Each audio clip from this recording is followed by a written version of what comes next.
The moment Naomi saw the woman touch her husband's lower back, that specific spot where his birthmark sat, hidden beneath his shirt, she knew this wasn't just a colleague. Nobody knew about that birthmark. Nobody except her. And now, apparently, this stranger in the red dress who Trevor had just introduced as Brooke from the office. Naomi stood frozen in her own living room, champagne glass trembling in her hand, watching this woman lean close to whisper something in Trevor's ear. He laughed. That laugh. The one he used to save for Naomi during their private moments. The one that made his eyes crinkle at the corners and showed his slightly crooked bottom tooth. Happy birthday, sis. Her younger brother Anthony appeared beside her with a bright smile, completely unaware that Naomi's world was shattering into a million pieces right there between the birthday banner and the gift table. Thanks, she managed, her voice somehow steady even though inside she was screaming. Across the room, Brooke's hand lingered on Trevor's arm. She laughed at something he said, tossing her hair back. Trevor's eyes were bright, animated in a way they hadn't been with Naomi in months. Maybe years. That spread looks amazing, Anthony continued, nodding toward the catering table. You really outdid yourself this time. If only he knew. If only any of them knew.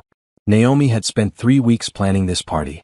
Their home was decorated with silver and gold balloons, streamers hanging from every corner. 50 people had shown up. Family, friends, neighbors, colleagues from her job at the elementary school where she taught 3rd grade. Everyone she cared about was here. And Trevor had brought her. Naomi. Her best friend Rachel appeared, pulling her into a hug. Girl, 35 looks good on you. I can't believe Trevor pulled off this surprise party. He must have been planning for months. Naomi's stomach turned. Yeah, months. She watched Trevor guide Brooke toward the kitchen, his hand resting comfortably on her shoulder. The same way he used to guide Naomi through crowds. The same protective gesture that had once made her feel cherished. You okay? Rachel's voice dropped with concern. You look pale. I'm fine. Naomi forced a smile. Just overwhelmed. You know how I get at parties. It wasn't a complete lie. She did hate being the center of attention. But that wasn't what was making her dizzy right now. Trevor and Brooke returned from the kitchen, both holding drinks. They stood too close. Comfortable. Familiar. Like they'd done this 1,000 times before. Naomi's phone buzzed in her pocket. She pulled it out, grateful for the distraction. The message was from a number she'd saved 3 weeks ago, the photographer you hired. Got the final shots. They're perfect. Ready when you are. Naomi's hand steadied. Her heartbeat slowed. She typed back, 30 minutes. After the cake. She slipped the phone back into her pocket and lifted her champagne glass to her lips. The bubbles felt sharp against her tongue. Okay everyone. Trevor's voice boomed across the living room.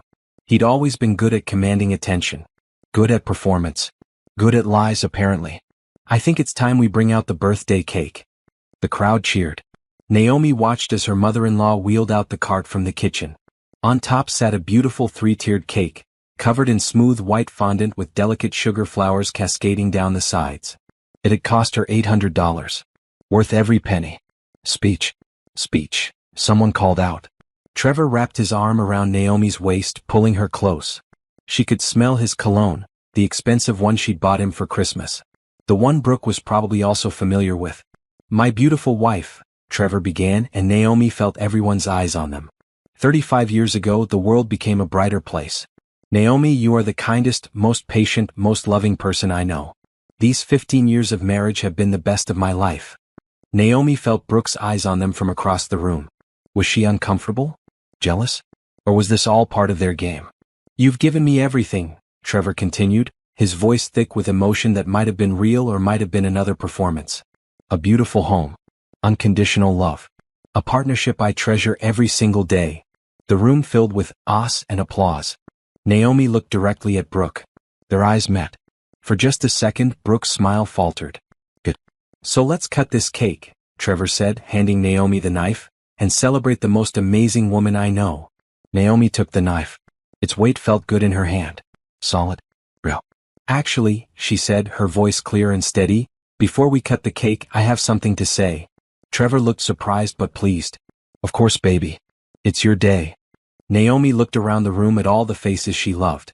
Her parents looking proud. Her brothers grinning. Rachel raising her glass. Her students' parents, her co-workers, her neighbors. All these people who had shown up to celebrate her. And then there was Brooke, standing near the back, probably wondering when she could leave. This past year has taught me something important, Naomi began. It's taught me that sometimes the people closest to you are the ones who hurt you most. That betrayal doesn't always come from strangers.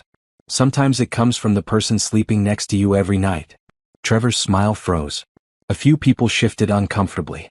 But it's also taught me, Naomi continued, that I'm stronger than I ever knew. That I deserve better. That I won't settle for lies. She positioned the knife against the cake's top tier. So this cake is special, she said. Very special. Because sometimes the sweetest revenge is simply serving the truth. And with that she began to cut. 3 weeks earlier, Naomi had been doing laundry. It was a Saturday morning, nothing special. Trevor had gone for his usual run. The house was quiet except for the hum of the washing machine.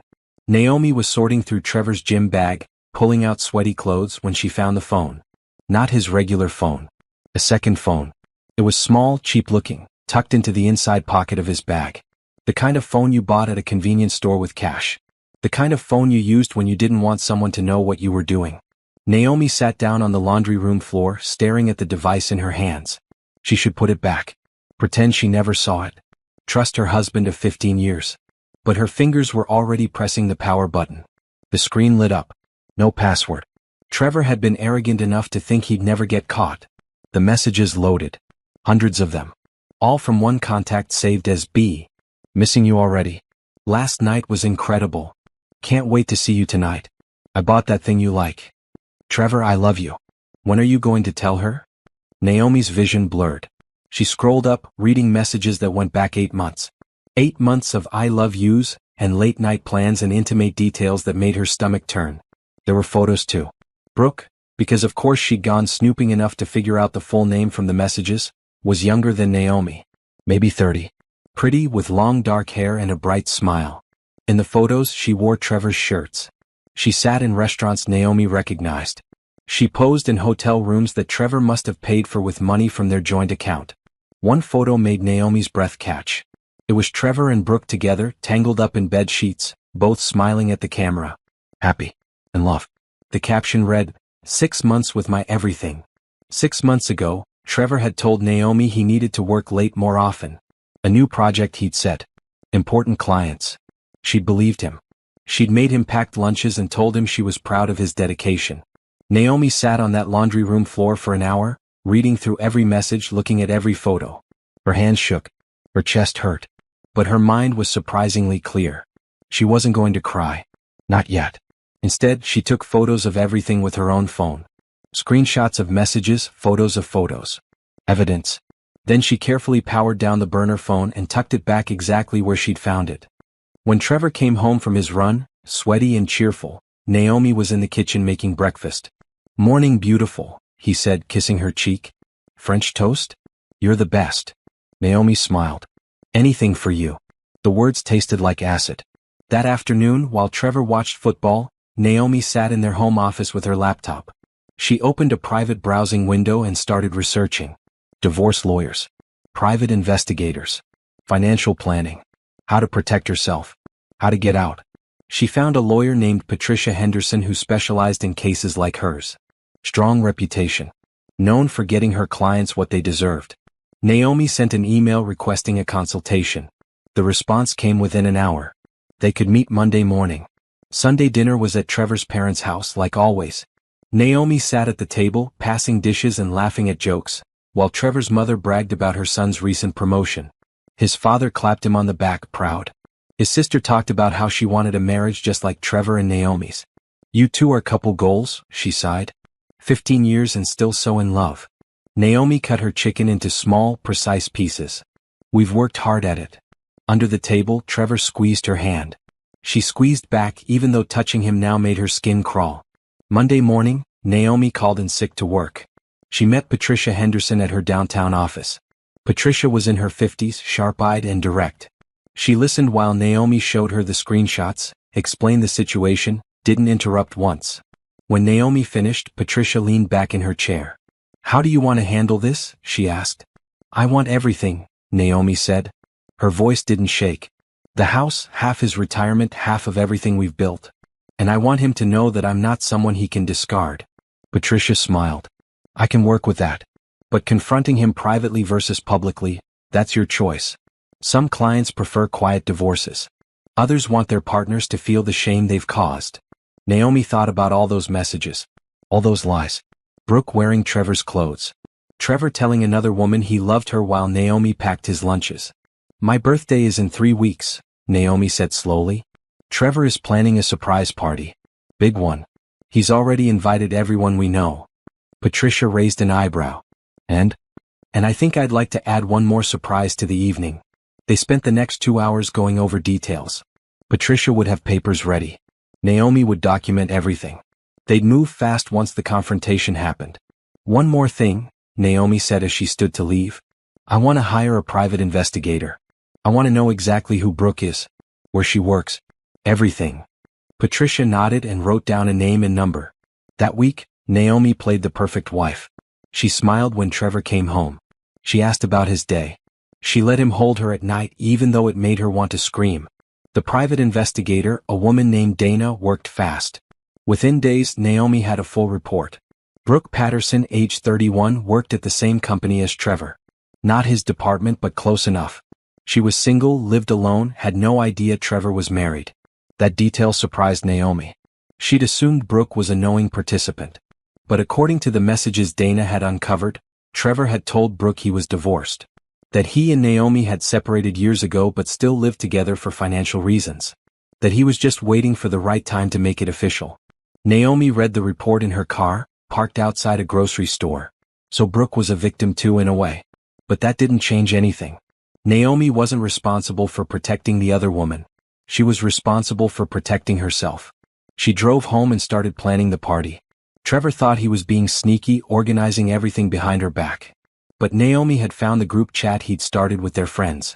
She'd seen his messages about decorations and catering. She knew exactly what he had planned. So she played dumb.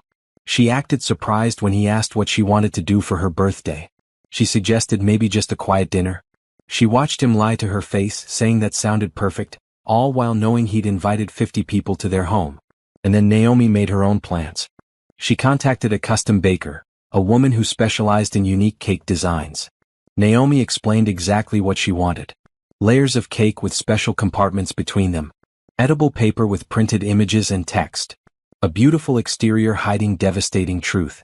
The baker had raised her eyebrows but didn't ask questions. It'll cost extra for the custom work, she'd warned. Money isn't an issue, Naomi had replied. She'd spent 2 weeks collecting more evidence. More screenshots. Photos of Trevor and Brooke together that Dana had captured. Bank statements showing hotel charges and expensive dinners. A timeline of his lies. She had everything printed on edible paper.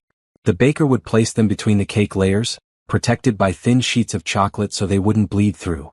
When guests cut into the cake, they'd find the truth. The night before the party, Trevor had held Naomi close in bed. I can't wait to celebrate you tomorrow, he'd whispered. You deserve the world. Naomi had closed her eyes. I'm glad you think so. She'd already packed a bag and stored it at Rachel's house. She'd already transferred money to her separate account. She'd already made arrangements to stay with her parents after the party. Everything was ready. She just had to survive one more day of pretending. The morning of her birthday, Naomi woke up before dawn. Trevor was still sleeping, his arm thrown across her side of the bed. She slipped out carefully, watching him for a moment in the dim light. 15 years. They'd been married for 15 years. She'd loved him since she was 20, had believed they'd grow old together. She'd imagined grandchildren and retirement trips and celebrating their 50th anniversary. All of that was gone now. Replaced by lies and betrayal and a woman named Brooke who thought she was dating a divorced man. Naomi went downstairs and made coffee. Her hands were steady as she poured it, as she sat at the kitchen table with her phone. She opened her notes app and reviewed the timeline one more time.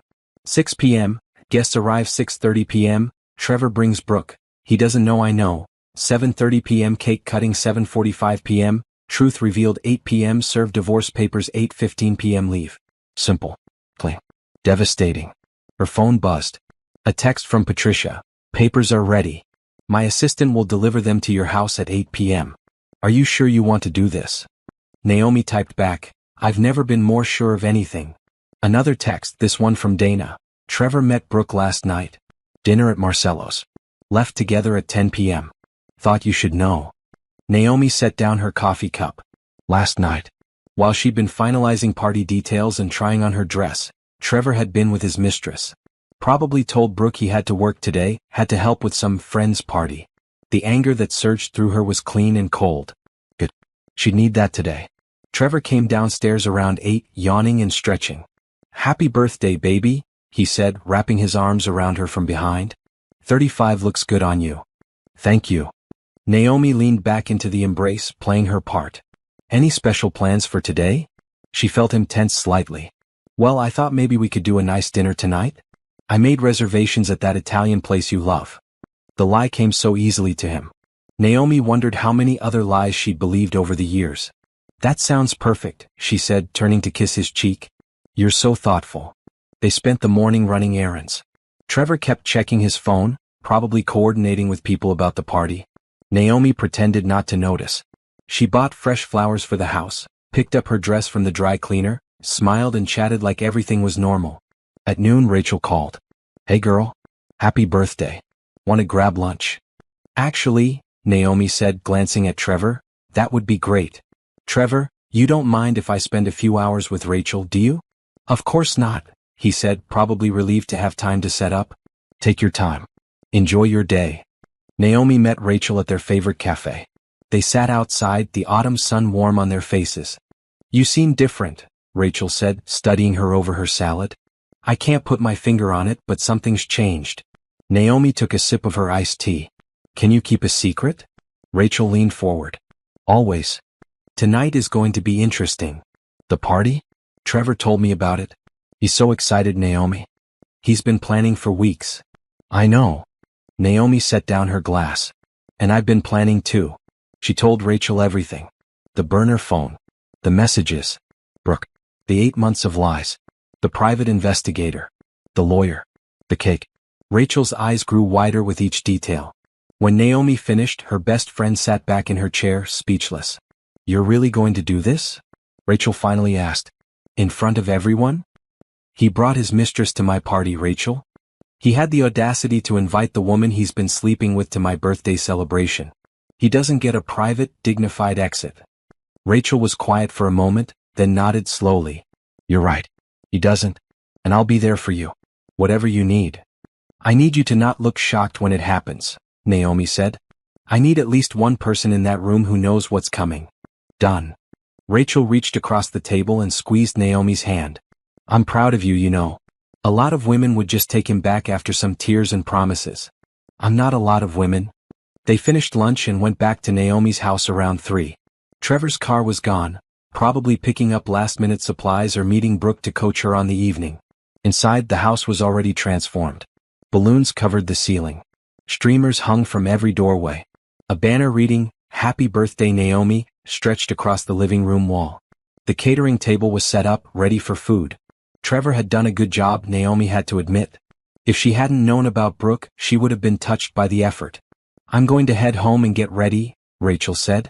See you at 6? 6:30, Naomi corrected.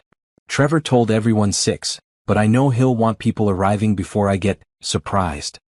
Rachel hugged her tight. You're going to be okay. Better than okay. After Rachel left, Naomi went upstairs to her bedroom. She laid out her dress, a deep burgundy number that hugged her curves and made her feel powerful. She'd bought it specifically for tonight. If she was going to burn her marriage down, she was going to look good doing it. She took a long shower, letting the hot water ease the tension in her shoulders. Then she did her makeup carefully. Foundation. Concealer. A bold lip. Dramatic eyes. She styled her hair in loose curls that fell past her shoulders. When she looked in the mirror, she barely recognized herself. She looked strong. Fierce. Ready. Trevor came home at 5, carrying bags from the catering company. Don't come downstairs, he called up. Stay in the bedroom until I tell you. Naomi smiled at her reflection. Okay. She could hear him moving around, setting up food, adjusting decorations. She heard other voices, his mother, his sister, early arrivals helping with final preparations. At 5:45 her phone buzzed. A text from Dana. Brooke just left her apartment. Wearing a red dress. Heading your direction. Naomi's pulse quickened. Here we go. She put on her dress, zipped it up, slipped on her heels.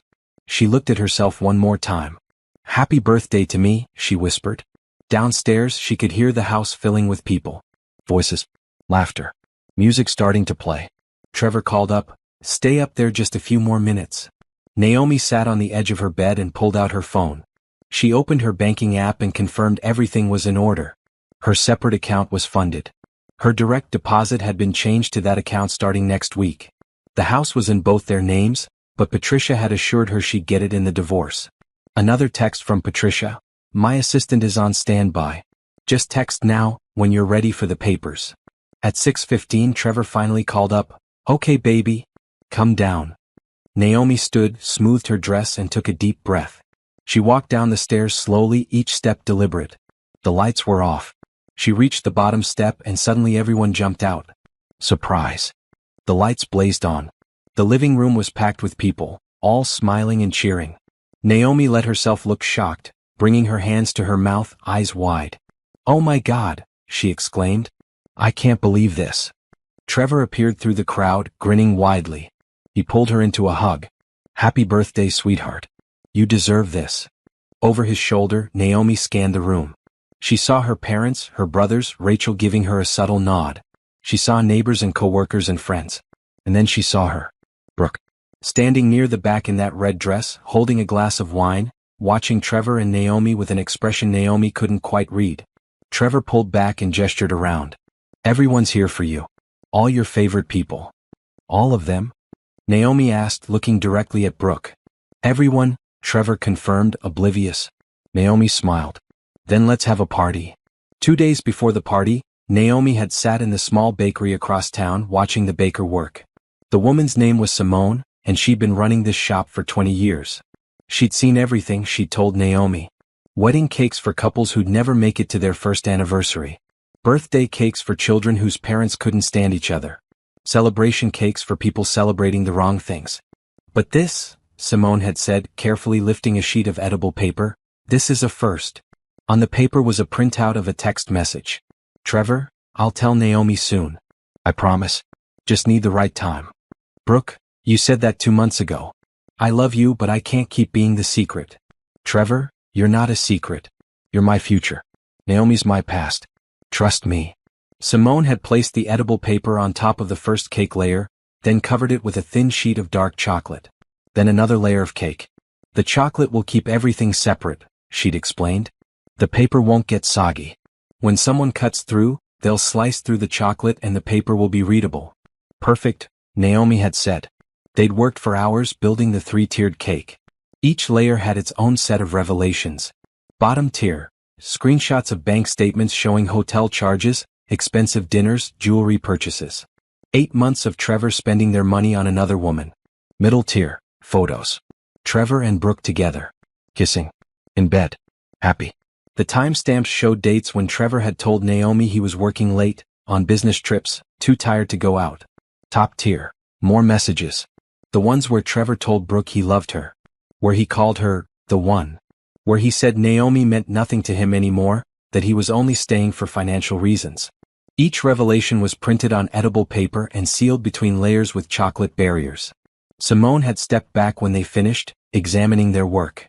"It's beautiful on the outside," she'd said. "And devastating on the inside. Just like some people." "Just like my marriage," Naomi had replied. The exterior was stunning. Smooth white fondant, delicate sugar flowers and shades of pink and cream cascading down the sides. It looked like something from a wedding, from a celebration of love and commitment. "How do you want to handle serving?" Simone had asked. "The first few slices will reveal everything pretty quickly." Naomi had thought about this. "I'll cut the top tier first. Hand slices out to specific people. Trevor's parents. My parents. His best friend. My best friend. I want them to see it before he can stop me. You've thought this through. Every detail." Simone had wrapped the cake carefully. "I'll deliver it the afternoon of your party. Standard bakery delivery. Your husband won't suspect anything." "Thank you," Naomi had said. "For not judging. For helping me." Simone had smiled sadly. "Honey, I was married to a cheater for 10 years. I forgave him twice. The third time I divorced him and took everything. If I'd known about revenge cakes back then, I would have done exactly what you're doing. Sometimes people need to be exposed for what they are." Now, standing in her living room with 50 guests surrounding her, Naomi looked at that cake sitting on its decorated cart. No one else knew what was hiding inside. Not Trevor, who kept checking his watch, probably wondering when Brooke would arrive. Not the guests, who were already commenting on how beautiful the cake looked. Only Naomi knew. And Rachel. And soon everyone would know. Trevor brought her a glass of champagne. "To my beautiful wife," he said, loud enough for people nearby to hear. 35 years of being amazing. Naomi clinked her glass against his. The sound rang out, clear and sharp. Her phone buzzed. A text from Dana. "Brooke just arrived. Parking now." Naomi's heart rate picked up. She took a sip of champagne, let the bubbles burst on her tongue. "Are you okay?" Trevor asked quietly. "You look flushed." "Just excited," Naomi said. "It's not every day you turn 35. It's not every day I get to surprise the love of my life," he said, and he sounded so sincere that Naomi almost laughed. The doorbell rang. "I'll get it," Trevor said quickly, setting down his drink. He weaved through the crowd toward the front door. Naomi watched him go. She saw him open the door. Saw Brooke standing there in that red dress, holding a wrapped gift, smiling nervously. She saw Trevor's face light up, just for a second before he remembered to mask it. He said something to Brooke. She nodded. Then they both came inside. Trevor guided Brooke through the crowd with his hand on her shoulder. Naomi tracked every movement, every touch. She saw how Brooke's eyes found Trevor repeatedly, seeking reassurance. She saw how Trevor kept his distance but couldn't help gravitating toward her. They were in love. Actually in love. That was almost worse than if it had just been physical. "Everyone," Trevor announced, his hand still on Brooke's shoulder. "This is Brooke. She works at my company. She's new to the area, doesn't know many people yet, so I invited her to join us." Brooke smiled shyly at the room. "Thank you so much for having me. Happy birthday, Naomi." Their eyes met across the room. Naomi saw guilt there, but also defiance. Maybe Brooke suspected something. Or maybe she was just nervous about meeting Trevor's ex-wife, who he supposedly barely spoke to. "Thank you for coming," Naomi said smoothly. "Any friend of Trevor's is welcome." The word friend hung in the air. Trevor looked relieved. He'd probably been worried about how Naomi would react to Brooke's presence. He thought he was getting away with it. Thought he was clever enough to have both women in the same room without consequences. Naomi turned away and moved through her guests, accepting birthday wishes, making small talk. But part of her mind was always tracking Trevor and Brooke. Watching how they tried to stay apart but kept finding each other. Noticing the looks they exchanged when they thought no one was paying attention. At 7:30, Trevor's mother approached with a smile. "Ready for cake, dear?" "Everyone's asking." "Yes," Naomi said. "Let's do the cake." She found Trevor near the kitchen. He was talking to Brooke, their heads close together, speaking quietly. When Naomi approached, they jumped apart. "It's time for cake," Naomi said cheerfully. Trevor's face lit up. "Perfect. I'll get everyone's attention." He moved to the center of the room, clinked his glass. The chatter died down. "Okay, everyone," Trevor called out. "Time for the main event. We've got an amazing cake here, and I think we should all celebrate the birthday girl properly." The crowd gathered around as Naomi's mother-in-law wheeled out the cake. People oohed and awed at the beautiful decorations. "Speech. Speech," someone called. Trevor pulled Naomi close and she let him. "One last performance." "My beautiful wife," he began, and Naomi tuned him out, focusing instead on the cake in front of her. Beautiful exterior. Devastating truth. Just like Trevor. When his speech ended with applause, Trevor handed her the cake knife. This was it. The moment everything changed. Naomi positioned the knife against the top tier. "Actually," she said, her voice clear and loud, "before we cut the cake, I have something to say." Trevor looked surprised but nodded encouragingly. "Of course, baby." Naomi looked around at all the faces. Her family. Her friends. Brooke standing near the back. All these people who thought they knew her marriage, knew Trevor. "This past year has taught me something important," she began, and she saw Rachel straighten, knowing what was coming. "It's taught me that sometimes the people closest to you are the ones who hurt you most." Trevor's smile faltered. "That betrayal doesn't always come from strangers," Naomi continued. "Sometimes it comes from the person sleeping next to you every night. The person who promises to love and cherish you. The person who looks you in the eye and lies." The room had gone silent. "But it's also taught me," Naomi said, "that I'm stronger than I ever knew. That I deserve better. That I won't settle for lies and disrespect." She pressed the knife into the cake. "So this cake is special," she said. "Very special." Because sometimes the sweetest revenge is simply serving the truth. And with that she began to cut. The party had started so innocently. At 6 p.m., Naomi had come down the stairs to genuine surprise and delight. Her parents had traveled 2 hours to be there, and her mother immediately teared up seeing her dressed so beautifully. Her father had hugged her tight, told her she was still his little girl. 35 and gorgeous, her mother had said. That dress is stunning. Thank you, Mama. Naomi had held onto the hug a little longer than usual, drawing strength from it. After tonight, she'd need her parents more than ever. The house buzzed with energy. Her 3 brothers had clustered by the snack table, already joking and arguing about sports. Her sister-in-law was showing everyone photos of the newest grandchild. Neighbors brought gifts, co-workers from the elementary school brought flowers. Rachel had arrived exactly at 6:20, looking beautiful in a blue dress, her eyes immediately finding Naomi's in the crowd. The small nod they exchanged said everything. I'm here. I've got you. Trevor's parents had been among the first to arrive. His mother, Gloria, had immediately taken over the catering setup, arranging plates and napkins with the precision of someone who couldn't stand mess.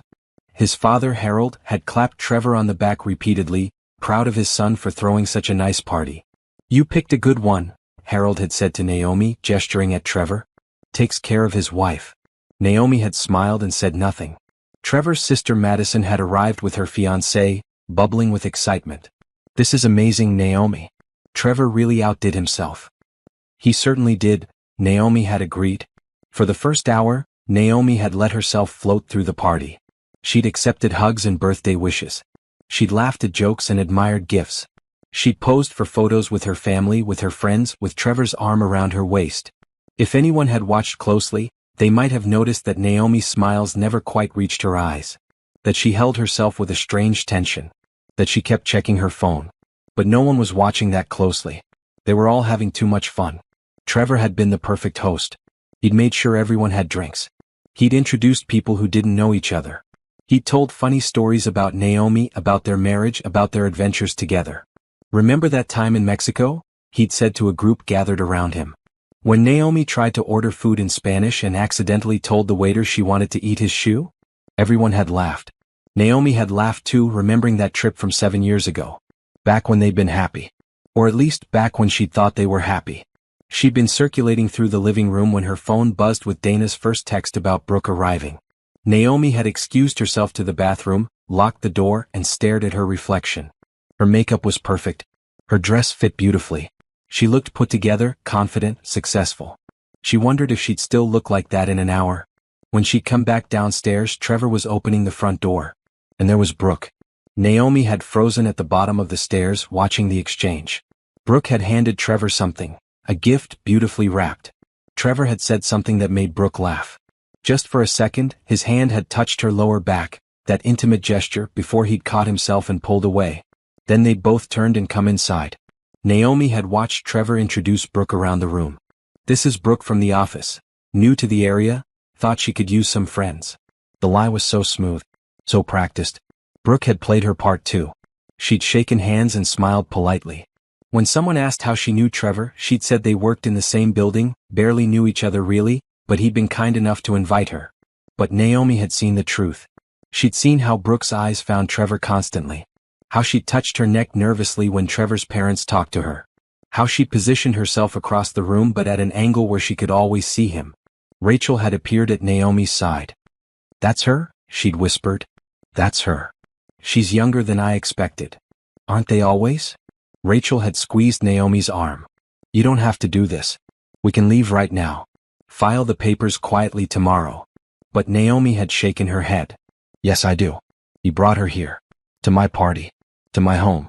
To stand in my living room and pretend to be nothing while she's everything to him. No. He doesn't get to walk away from this clean. For the next hour, Naomi had watched her husband and his mistress perform an elaborate dance. They'd stayed apart mostly. Talking to different groups. Making eye contact only briefly. But the pull between them was obvious if you knew what to look for. And Naomi knew. She'd seen Trevor refresh Brooke's drink without being asked. She'd seen Brooke laugh at something Trevor said from across the room, the kind of laugh that said she knew his humor, his rhythms, his soul.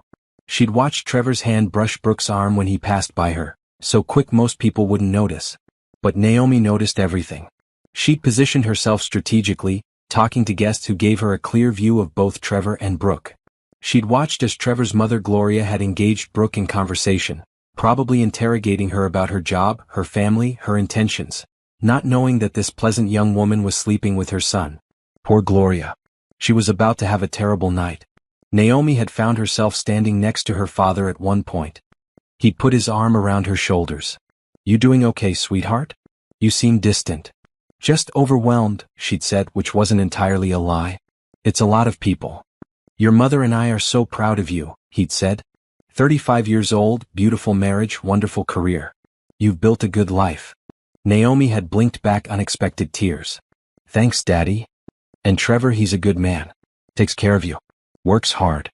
Your mother was just saying we hope your brothers find wives as solid as what you two have." The irony was crushing. "Daddy," Naomi had said carefully, "what would you do if someone betrayed you? Someone you loved and trusted?" He'd looked at her with concern. "Where's this coming from?" "Just hypothetically." Her father had been quiet for a moment, thinking. "I'd make sure they knew what they'd lost," he'd finally said. "That's the thing about betrayal. The betrayer often doesn't realize the value of what they're destroying until it's gone. So I'd make it very clear. Then I'd walk away with my head high." Naomi had hugged him. "I love you. Love you too, sweetheart." By 7:15 the party was in full swing. The catering table was half empty. Everyone had drinks. Music played from the sound system Trevor had set up. People were laughing, dancing, celebrating. And Naomi was watching the clock. 15 minutes until the cake. 15 minutes until everything exploded. She'd excused herself to the kitchen, pretending to check on something. In reality, she pulled out her phone and texted Patricia, "Almost time. Have your assistant ready." The response was immediate, "Standing by. Are you okay?" "I will be."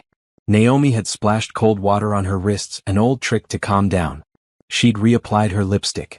She'd straightened her shoulders. When she'd returned to the living room, Trevor had been standing with Brooke, their heads close together. They jumped apart when they'd seen Naomi approaching. "Everything okay?" Trevor had asked, his face concerned but guilty. "Perfect," Naomi had said. "Actually, I think it's time for cake." Trevor's face had lit up. "Really? Great. I'll get everyone together." He'd moved away to gather the crowd, and for just a moment, Naomi and Brooke had been left standing near each other. Brooke had cleared her throat. "I just want to say, Naomi, your home is beautiful. And thank you for having me." Naomi had looked at her directly. Really looked at her. She was pretty, younger, bright-eyed. In another life, in different circumstances, they might have been friends. "Do you love him?" Naomi had asked quietly. Brooke had frozen, her eyes going wide. What? It's a simple question." Brooke had glanced around, making sure no one was listening. "I don't know what you're talking about." "Yes, you do." Naomi's voice had been calm, almost gentle. "And you're about to find out that he's not who you think he is." Before Brooke could respond, Trevor had called out, "Okay, everyone. Time for the cake." And Naomi had walked away, leaving Brooke standing there confused and afraid. Now, as she positioned the knife against that beautiful white cake, Naomi felt a strange calm settle over her. This was happening. No going back. "This past year has taught me something important." She began her speech, and she saw Trevor's expression shift from confusion to growing alarm. The room was completely silent now. Everyone was staring at her. "Sometimes the people closest to you are the ones who hurt you most," she continued, and she saw her mother's face go pale with sudden understanding. Trevor tried to interrupt. "Naomi, maybe we should." "The person who promises to love and cherish you," Naomi spoke over him. "The person who looks you in the eye and lies." "Naomi," Trevor's voice was sharp now, urgent. But she was already cutting. The knife slid through the fondant with a satisfying resistance. Naomi cut a perfect slice from the top tier, the blade gliding through cake and chocolate and paper. She lifted the slice onto a plate, and for a moment nothing happened. Everyone just stared at the piece of cake. Then Gloria, Trevor's mother, leaned closer. Is there something in the cake?" Naomi picked up the thin sheet of edible paper that had been hidden between the layers. It was slightly translucent, but the text printed on it was clearly visible. She read it aloud, her voice steady and clear. "Trevor, I love you so much. Last night was perfect. I can't wait until I can hold you like that every night, not just when I sneak away from her. Brooke, soon. You promised soon. Trevor, soon. I promise." Naomi means nothing to me anymore. The silence in the room was deafening. Trevor's face had gone white. Naomi, what are you? That's not. But Naomi was already cutting another slice. And another. Handing them out to the people closest to the cake. Her parents, Trevor's parents, his sister, Rachel. There's more, Naomi said. So much more. Her father took the plate she handed him. His hands were shaking slightly as he saw the bank statement printed on edible paper in his slice. Chateau Hotel.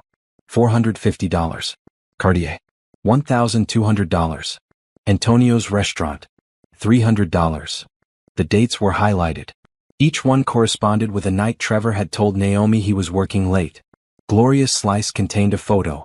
Trevor and Brooke together in what was clearly a hotel room, tangled in sheets, both smiling at the camera. The date stamp showed it was from 3 months ago, right around Trevor's father's birthday party that Trevor had claimed he couldn't attend because of work. Gloria made a sound like a wounded animal. Mom, I can explain, Trevor started, but his voice cracked. Explain this. Gloria held up her plate, her hand trembling. Explain how you've been betraying your wife? Your family? Madison, Trevor's sister, had a slice with more text messages. Her face went from confusion to shock to fury as she read them. Trevor, these messages. You told this woman you were getting divorced.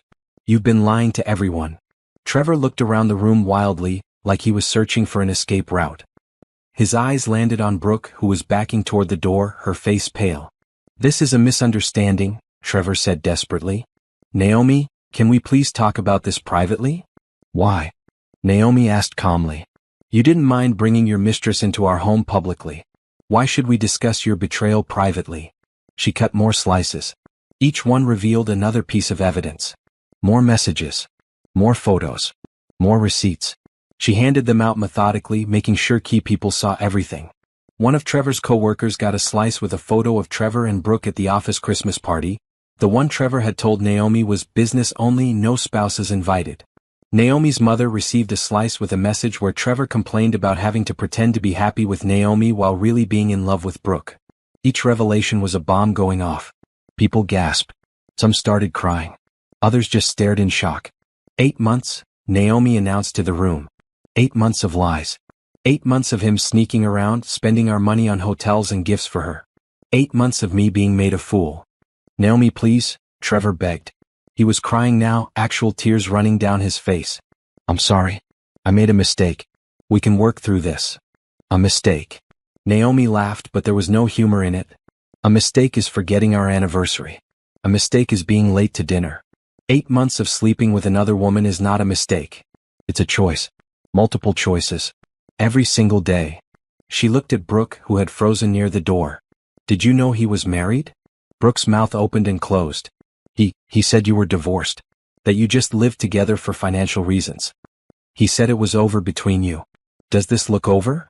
Naomi gestured around the room. Does a man throw his wife a birthday party with 50 guests if they're divorced? Brooke's face crumpled. He told me, he promised. He lied to you too, Naomi said, and despite everything she felt a tiny pang of sympathy. I'm not the only victim here. But I'm not responsible for protecting you from the consequences of believing him.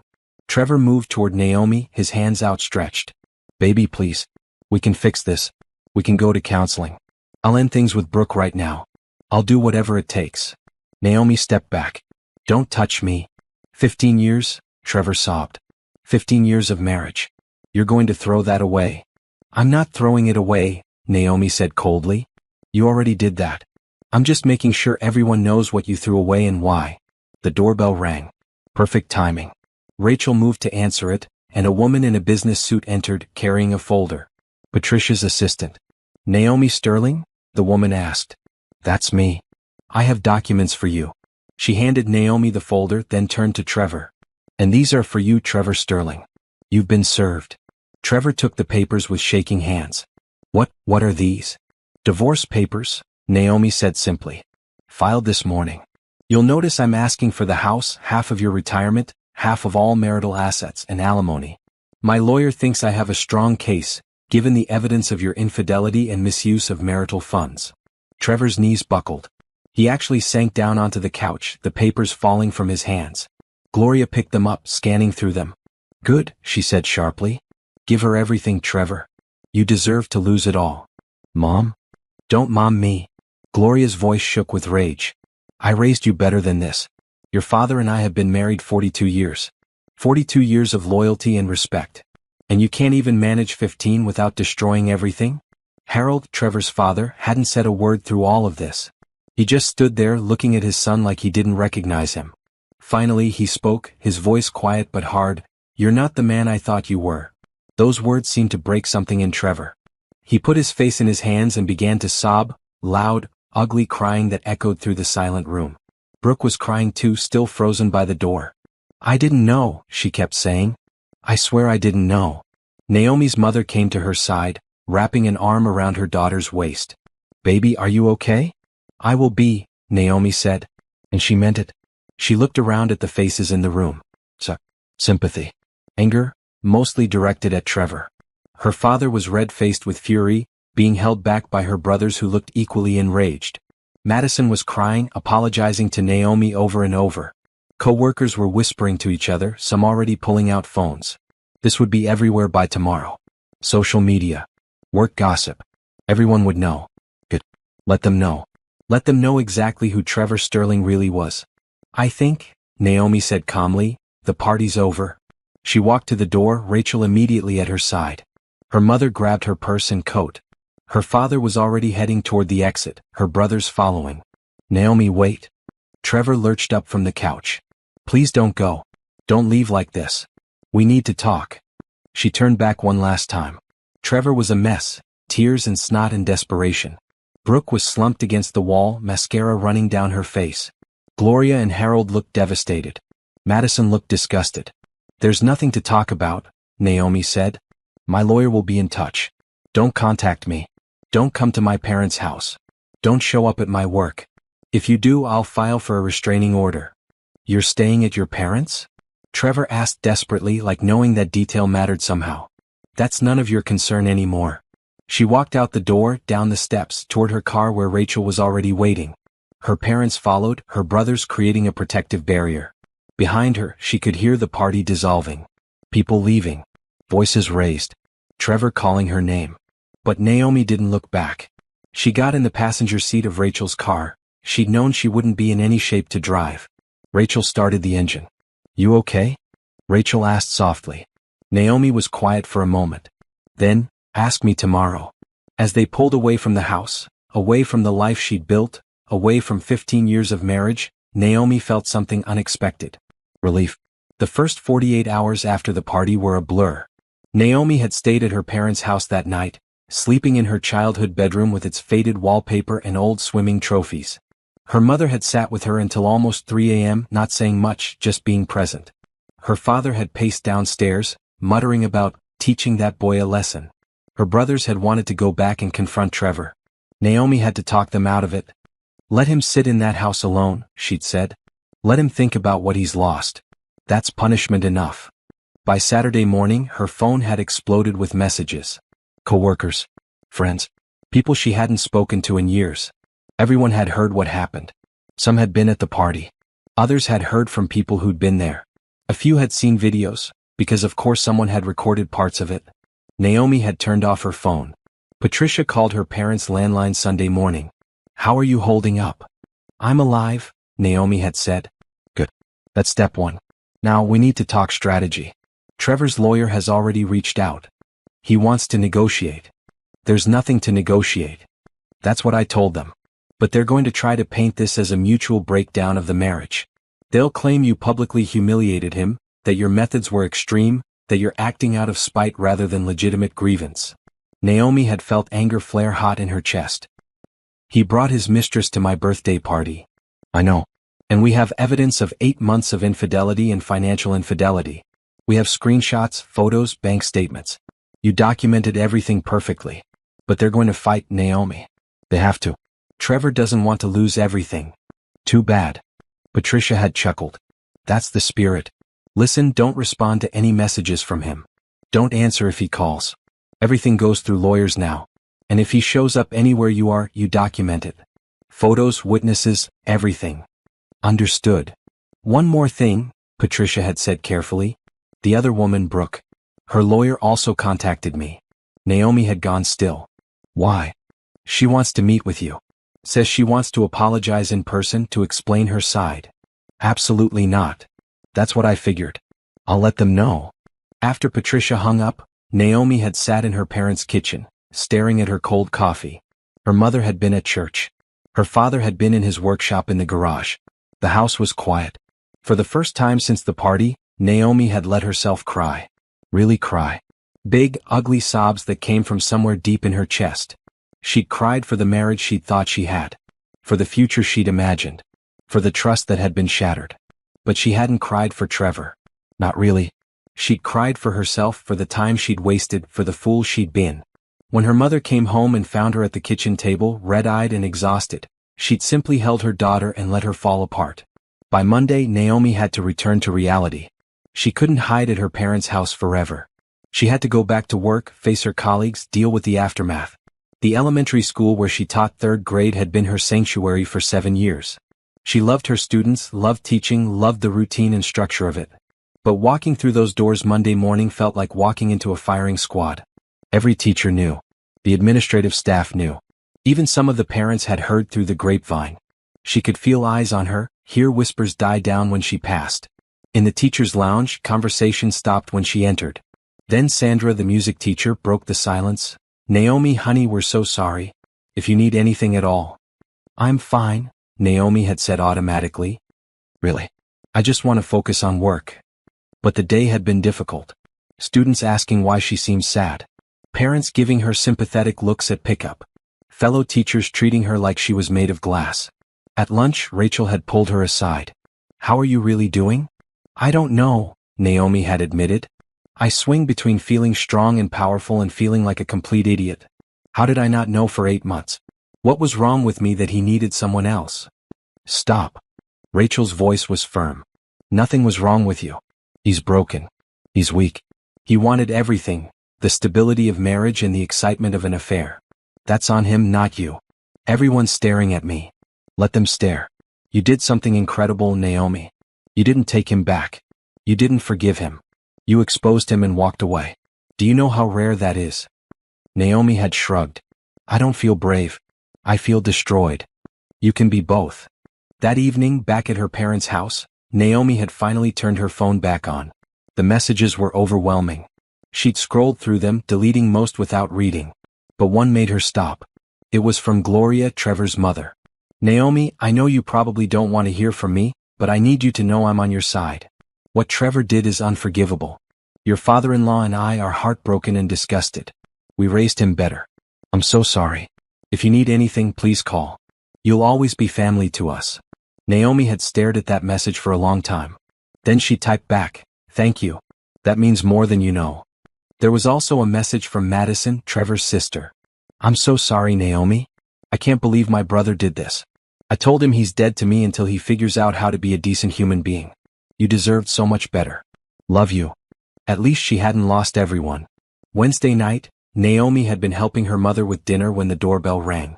Her father had answered it, and Naomi had heard his voice rise, You've got some nerve showing up here. She'd gone to the door. Trevor was standing on the porch looking terrible. He'd lost weight in just days. His eyes were red and swollen. He hadn't shaved. Naomi, please, he'd said. I just need 5 minutes. No. Her father had moved to block him. You need to leave. I'm her husband. You're her soon-to-be ex-husband, Naomi had said coldly. And I told you not to contact me. Everything goes through our lawyers. I can't do this through lawyers. I need you to understand, it was a mistake. A stupid, terrible mistake. I love you, Naomi. I want to fix this. You don't get to want anything from me anymore. Please? Trevor's voice had broken. I'll do anything. Counseling. Whatever you need. I'll prove to you that I can change. You can't change the past 8 months. You can't undo the lies. You can't make me unknow what I know. I ended it with Brooke, he'd said desperately. The day of the party. It's over. She means nothing to me. You're the one I want. Naomi had felt her anger spike. She meant enough for you to sleep with her for 8 months. To tell her you loved her. To bring her into our home. I was confused. I made a mistake. A mistake is leaving the oven on, Naomi's father had interjected. A mistake is forgetting an appointment. What you did was deliberate and cruel. Now get off my property before I call the police. Trevor had looked at Naomi one more time, his eyes pleading. Please. I love you. If you loved me, Naomi had said quietly, you wouldn't have done this. Now go. She'd closed the door in his face and locked it. She'd heard him linger on the porch for a few moments before finally leaving. That night, she'd sat in her childhood bedroom and made a decision. She couldn't keep hiding. Couldn't keep feeling like a victim. She needed to take control of her life, build something new. She'd opened her laptop and started researching. Business permits. Event planning companies. Marketing strategies. For years, people had told her she should start her own event planning business. She was organized, creative, had an eye for detail. But she'd always put it off, saying maybe someday. Well, someday was now. By Thursday, she'd filed for an LLC. Sterling Events was officially registered with the state. She'd used her maiden name, Sterling, because the name, Naomi Brooks, felt tainted now, tied to Trevor. By Friday, she had a basic website up. A social media presence. She'd even gotten her first inquiry, a woman who'd heard about the party, about Naomi's creative cake design, and wanted help planning her own divorce party. I want to celebrate my freedom, the woman had said on the phone. Just like you did.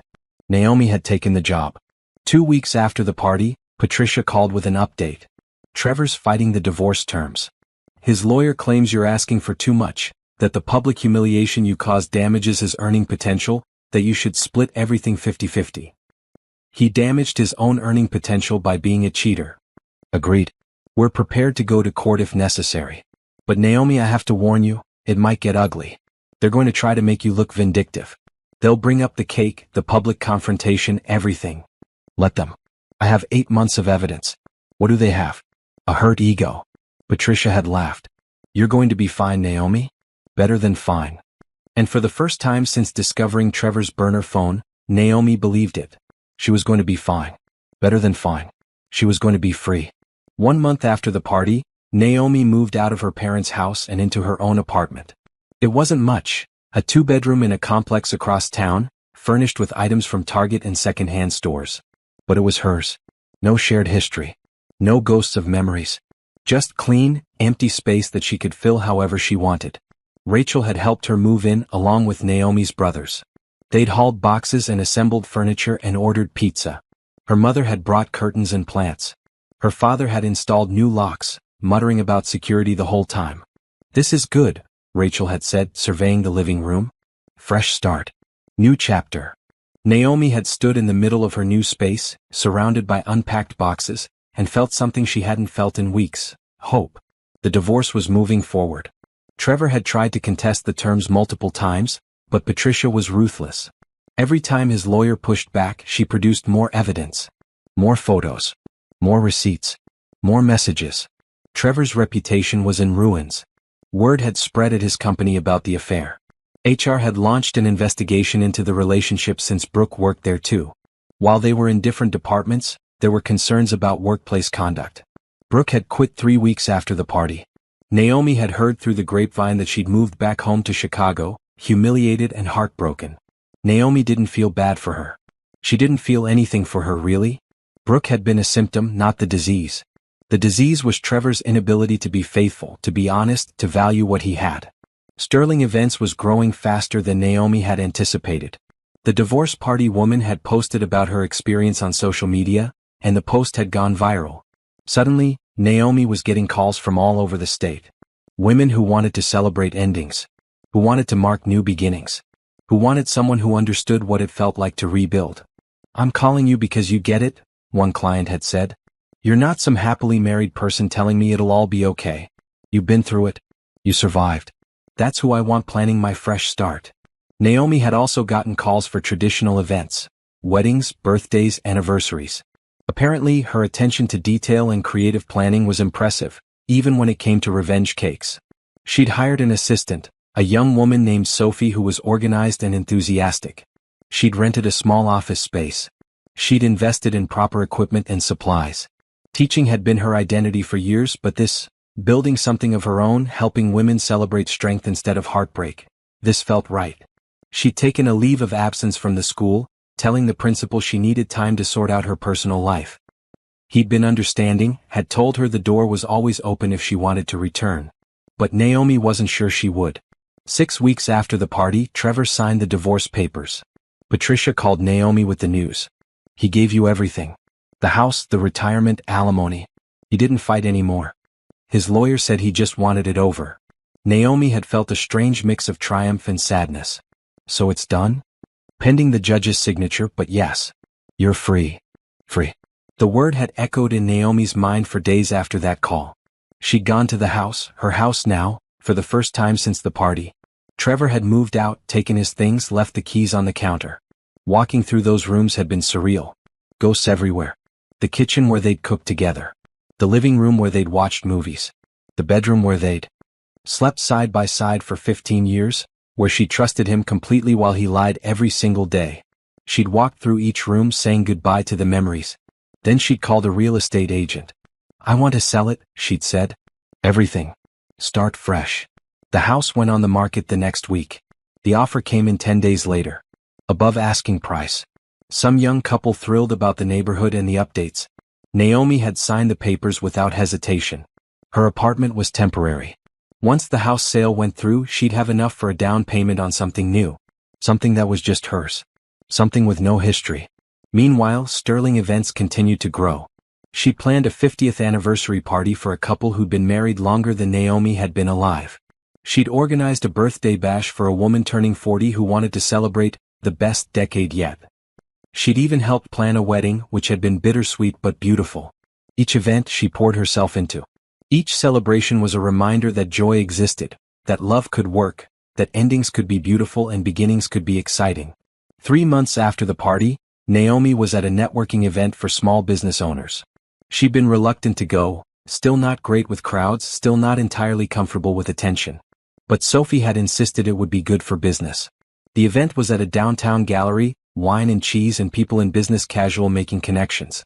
Naomi had been nursing a glass of white wine, talking to a woman who owned a catering company, when someone approached. Excuse me, are you Naomi Sterling? She turned. The man was tall, maybe her age, with warm brown eyes and an easy smile. He was holding a camera. I am, she'd said carefully. I'm Gabriel Torres. I'm a photographer. I actually covered your story for the Tribune. Naomi had felt her stomach drop. You were at the party? No. He'd held up his hands. I heard about it afterward. Did a piece on the trend of revenge parties and women reclaiming their narratives after divorce. I interviewed a few of your clients. I hope that's okay. Oh. Naomi had relaxed slightly. That's fine. I wanted to reach out to you directly, but I couldn't find your contact info. And then I saw you here tonight and thought I'd introduce myself. Your work is really impressive. They'd talked for 20 minutes. Gabriel had been funny, kind, easy to talk to. He told her about his photography business, his passion for documenting real moments rather than posed ones. She told him about Sterling events, about finding purpose in helping women celebrate new chapters. What you did took guts, Gabriel had said. A lot of women would have just quietly filed and tried to move on. He brought her to my party, Naomi had said simply. That crossed a line. Still, you turned your pain into power. That's rare. Before they'd parted, Gabriel had handed her his card. If you ever need a photographer for your events, I'd love to work with you. And if you ever want to grab coffee and talk shop, I'm around. Naomi had looked at the card, feeling something flutter in her chest. Not love. Not attraction exactly. Just possibility. I might take you up on that, she'd said. A week later she'd called him. They'd met for coffee, which had turned into lunch, which had turned into a 3-hour conversation about business and life and rebuilding after loss. Gabriel was divorced too. His ex-wife had left him 2 years ago for her personal trainer. It had been messy and painful and he'd spent a year in therapy working through it. Best thing I ever did, he'd said. The therapy, I mean. Not the divorce. That sucked. But I came out of it knowing myself better. Knowing what I wanted, what I wouldn't tolerate. They'd started meeting regularly. Coffee, then lunch, then dinner. Always as friends, always professional. But Naomi found herself looking forward to their conversations. Gabriel made her laugh. He listened without judging. He shared his own struggles without making her feel responsible for fixing them. 4 months after the party, the divorce was finalized. Naomi received the official decree in the mail, stamped and signed. She was no longer married to Trevor Brooks. She was Naomi Sterling, single business owner, survivor. She'd taken herself out to dinner that night. sat at a nice restaurant alone, ordered a good bottle of wine, treated herself to the most expensive entree on the menu. Halfway through her meal, her phone had buzzed. A text from Trevor. I heard it's final. I just want you to know I'm sorry. For everything. I hope you find happiness. Naomi had stared at the message for a long moment. Then she'd blocked his number and deleted the text without responding. She didn't owe him anything. Not forgiveness. Not closure. Not even acknowledgement. She finished her dinner, paid the check, and drove to her apartment feeling lighter than she had in months. That night, she'd pulled out her journal, something her therapist had suggested, and written. Today I became legally free from the man who betrayed me. Tomorrow I start being free in every other way too. This is not an ending. This is a beginning. And I'm going to make it beautiful. 6 months after the party, Naomi's life looked completely different. Sterling Events had become successful beyond her wildest expectations. She'd hired 3 more assistants, moved into a larger office space and had bookings scheduled through the next year. Her specialty had become transition celebrations, divorce parties, retirement parties, moving parties, any event that marked the end of one chapter and the beginning of another. But she also did traditional events. Weddings, anniversaries, birthdays. She developed a reputation for thoughtful details and flawless execution. Local magazines had featured her. She'd been interviewed for podcasts. Business was booming. The house had sold, and Naomi had used the money to buy a small home in a neighborhood she'd always loved. 3 bedrooms, hardwood floors, a garden in the back. It was completely hers, and she'd decorated it exactly how she wanted. Bright colors, comfortable furniture, photos of her family and friends on every surface. No pictures of Trevor. No remnants of their marriage. Just forward, never back. She'd also started therapy, which had been harder than she'd expected. Facing the reality that she'd missed signs of Trevor's betrayal for 8 months. Working through feelings of inadequacy and self-blame. Learning to trust her judgment again. You didn't miss signs, her therapist had said. He hid them. He was careful. He lied effectively. That's not your failure. That's his choice. Slowly, Naomi had started to believe it. She'd also reconnected with old friends, made new ones through business networking, rebuilt her social life. Weekends were for farmers markets and brunch and movies. Weeknights were sometimes quiet evenings at home, sometimes drinks with coworkers, sometimes dinner with her family. She was learning how to be alone without being lonely. And Gabriel had become a constant presence in her life. It had started as friendship, collaboration. He'd photographed several of her events and they'd worked well together. He understood her vision, captured moments beautifully, was professional and easy to work with. But somewhere along the way it had shifted into something more. Coffee dates became dinners. Professional conversations became personal ones. The way he looked at her changed. The way she felt when she was with him changed. 5 months after they'd met, Gabriel had asked her directly, Naomi, can I take you on a real date? Not coffee. Not business. An actual date where I pick you up and we go somewhere nice and I make it clear that I think you're amazing? Naomi had felt her heart race. Part of her had wanted to say no. She wasn't ready. She was still healing. She couldn't risk getting hurt again. But another part of her, the stronger part, had looked at Gabriel's hopeful face and said, yes. Their first date had been perfect. Nothing fancy, just dinner at a small Italian restaurant and a walk through the park. But Gabriel had been attentive and funny and genuine. He'd asked questions and listened to the answers. He'd made her laugh until her stomach hurt. He'd walked her to her door and asked permission before kissing her goodnight. That kiss had been soft and sweet and full of promise. They'd taken things slow. Naomi had been clear that she needed time, needed to move carefully. Gabriel had understood completely. I'm not going anywhere, he'd said. We can go at whatever pace you need. Now, 6 months after the party, they'd been officially dating for a month. It was new and tentative and sometimes scary. Naomi still had moments of panic, of wondering if she could trust again, of fearing another betrayal. But Gabriel was patient. He was consistent. He showed up when he said he would. He called when he said he would. He communicated clearly and didn't play games. He was, in short, everything Trevor hadn't been. One evening they were at Naomi's house cooking dinner together. Music played from her speakers. Gabriel was chopping vegetables while Naomi stirred sauce on the stove. I'm proud of you, Gabriel said suddenly. Naomi looked up. For what? For everything. For leaving Trevor. For building your business. For not letting what happened destroy you. There were days I felt pretty destroyed, Naomi admitted. But you kept going. That's what matters. He set down the knife and came to stand beside her. "You're one of the strongest people I've ever met." Naomi felt tears prick her eyes. "I don't always feel strong. Nobody does. But you do strong things anyway. That's actual courage." He wrapped his arms around her, and Naomi let herself lean into him. This was still new, still fragile, but it felt right. "I'm scared," she whispered. "Of what?" "Of this. Of you. Of getting hurt again." Gabriel was quiet for a moment. Then, "I can't promise I'll never hurt you. People mess up. But I can promise I'll be honest. I'll communicate. I'll respect you. And if I do something wrong, I'll own it and work to fix it. That's all I can ask for," Naomi said. They ate dinner on her back porch watching the sun set. Talked about their weeks, their plans, their dreams. It was easy and comfortable and real. Later, as Gabriel was getting ready to leave, he hesitated at the door.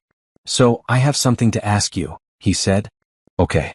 Next month is my sister's wedding. It's going to be big, huge family gathering, lots of questions about my life. Would you want to come with me? As my date? I know it's a lot, meeting my whole family at once, but I want you there." Naomi thought about it. A wedding. 6 months ago, she couldn't have imagined attending one. Couldn't have imagined celebrating love and commitment after what Trevor had done. But now, "I'd love to," she said. Gabriel's face lit up. Yeah. He kissed her goodnight, sweet and lingering. After he left, Naomi sat on her couch, looking around her home. At the life she'd built. At the future she was creating. She thought about Trevor sometimes, but less and less. She'd heard through Gloria that he was dating someone new, that he seemed miserable, that he'd been asking about Naomi. She didn't care. He was her past. A painful chapter that had taught her important lessons but no longer defined her. Her phone buzzed with a text from Rachel. "How was your night?" Naomi typed back, "Perfect. Really perfect. I'm so happy for you, girl. You deserve this." I think I'm starting to believe that. That night, Naomi fell asleep easily with no nightmares, no anxiety. Just peace. She'd survived the worst betrayal of her life. She'd rebuilt herself from the ground up. She'd created a business she loved and started a relationship with someone who respected her. She'd done more than survive. She'd thrived. 1 year after the party, Naomi threw another celebration. This time, it was a grand opening for the new Sterling Events headquarters. A beautiful space in downtown with floor-to-ceiling windows, an open concept office, and a showcase room for meeting with clients. The guest list included everyone who'd supported her through the hardest year of her life. Her parents, her brothers, Rachel, her therapy group, her assistants, her clients. And Gabriel, who'd become the most important person in her life. The space was decorated elegantly with clean lines and pops of color. Catering tables overflowed with food. A bartender made custom cocktails. Music played softly in the background. But this time there were no hidden messages. No revenge cakes. No dramatic reveals. This was pure celebration. Naomi wore a deep blue dress that made her feel powerful and beautiful. Her hair was styled in loose waves, her makeup glowing. She looked around at the crowd of people who'd shown up for her and felt overwhelmed with gratitude. Speech time. Sophie called out, clinking her glass. The room quieted. Everyone turned to look at Naomi expectantly. She took a breath, steadying herself. Public speaking still wasn't her favorite, but she'd gotten better at it over the year. "Thank you all for coming," she began. "A year ago my life fell apart in spectacular fashion. Some of you were there for that particular disaster." A few people laughed, remembering. "I thought that night was an ending. The end of my marriage, the end of the life I'd planned, the end of who I thought I was." Naomi paused, looking around at familiar faces. But it wasn't an ending. It was a beginning. Her mother was crying already, dabbing at her eyes with a tissue. "I learned that I'm stronger than I knew. That I don't need someone else to complete me. That I can build something beautiful out of broken pieces." She gestured around the space. "This business, this life I've created, it came from pain, yes. But it became something joyful. Something meaningful." She found Gabriel in the crowd. He was watching her with pride and love in his eyes. "I've learned that betrayal doesn't have to define you. That revenge can be taking back your power and building something better. That the best way to move forward isn't to look back with anger but to look ahead with hope." Rachel raised her glass, grinning. "So this party is a celebration," Naomi continued. "Of new beginnings. Of second chances. Of finding strength you didn't know you had. Thank you all for being part of my journey. Here's to what's next." "To what's next?" everyone echoed, raising their glasses. The party flowed easily after that. People mingled, shared stories, laughed. Naomi moved through the crowd, hugging friends, thanking supporters, introducing people to each other. Her father pulled her aside at one point. "I'm proud of you, sweetheart. You took something terrible and turned it into something wonderful. That takes character." "Thanks, Daddy." "And that young man," he nodded toward Gabriel, who was chatting with one of Naomi's brothers. "He's good to you?" "Very good." "Then I approve." He kissed her forehead. "You deserve all the happiness in the world." Later, Naomi found herself on the office balcony, taking a moment alone. The city lights sparkled below.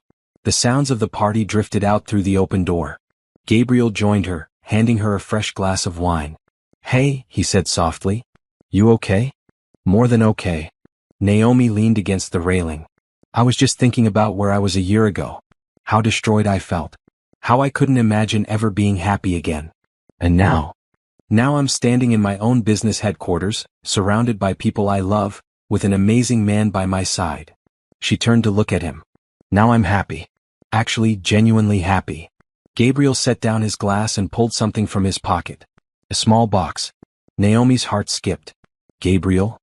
"Relax," he laughed. "It's not that. Not yet, anyway. Though when it is that, I hope you'll say yes." He opened the box. Inside was a delicate silver bracelet with a small charm, a phoenix rising from flames.